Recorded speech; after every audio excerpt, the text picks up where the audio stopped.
Suge Knight is actually talking right now about Diddy and through his podcast that he's got while he's locked up.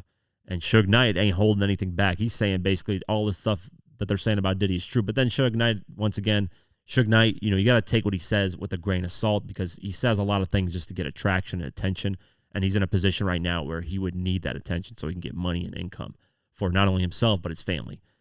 So you got to take what he says with a grain of salt. Plus, he dislikes Diddy. He's disliked Diddy since the whole beef with Pac and Biggie. So you got to take what he says with a grain of salt. Of course, he's going to throw, shade on him if something's happening to him.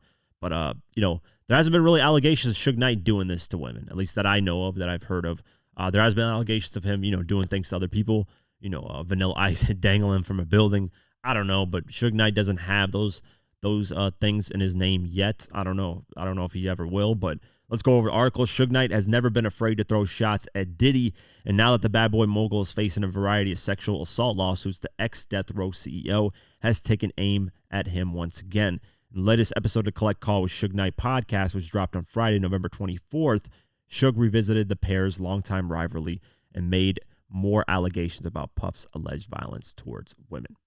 Let's play the clip for you guys. What Puffy done, what Puffy did, or what Puffy do is not a surprise. I mean, you got to be able to do that type of to a woman and other women, but it's not new. It's not like it's new news.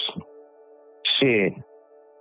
Same time he beat the shit out of motherfucking, what's the little girl name? Cassie or whatever. He had an assistant by the name of Capricorn.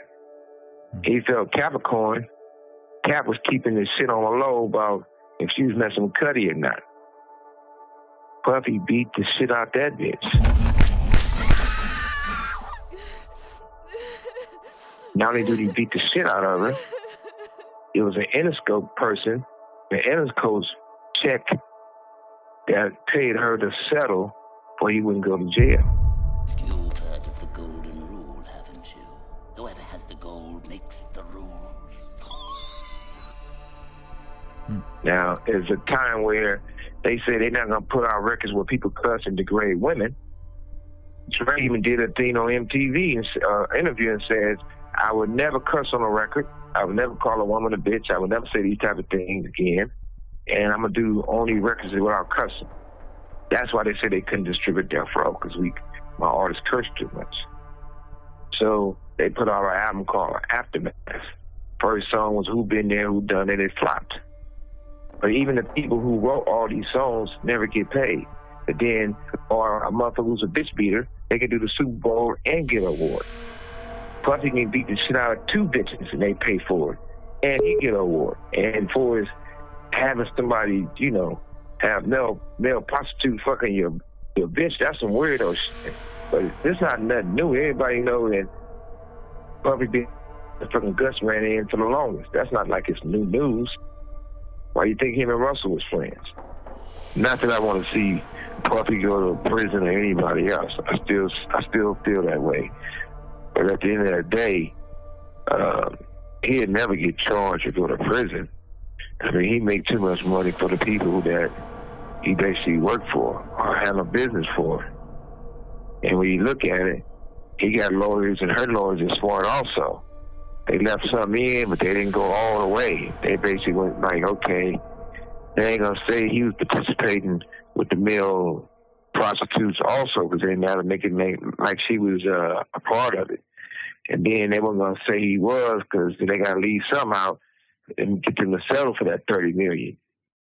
And they had those side meetings like, shit. We didn't say the part why they were testing your guts out. Everybody know they've been testing your guts out. So let's settle, or that's coming out if we have to fight it. So I'm quite sure they're going to settle like ASAP. So this episode was recorded before Diddy actually settled, the day that Diddy got, claimed with the lawsuit. So Suge Knight nailed that, saying that, she's going to settle before anything comes out. And that's a very interesting take from Suge Knight because, I'm sure Cassie didn't reveal all the details of what happened. And that's where she had leverage. She said, listen, I'm going to go public with this and tell people about a lot of things, but I'm still going to hold back on some things just so I have leverage to, go in even more if you don't want to settle this. So just makes you think, what are the real things that happen? What are the crazy things that happen?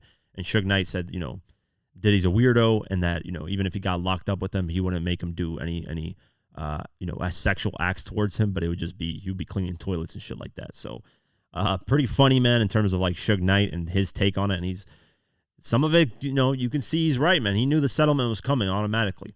And he's right about, you have all these allegations, but you're getting awards and stuff, doing Super Bowl commercials, and you have this dark history of things. And now it's just all coming to light, man. And that's the thing, man, in life. I think even if you get away with it in this life, I'm a pretty religious person. And for me, I do believe you do pay for it in the afterlife, especially if you do a lot of wrong in this life. I do believe you get punished in the afterlife. Now, everybody can have their own beliefs and religions and whatever. You might not believe in God. You may believe in him. That's all up to you. I respect everyone's, perspective on that. But for me, I'm just speaking for me personally. Even if you do get away with things in this life, you will pay for it in the afterlife because, you're out here doing bad, man. And that's just something that's, people think it's just slide and, oh, it's okay, man. I'll karma, man. Karma is real. I believe in karma. And if it doesn't happen to you in this life, you manage to slip away, it's going to get really bad for you in the afterlife.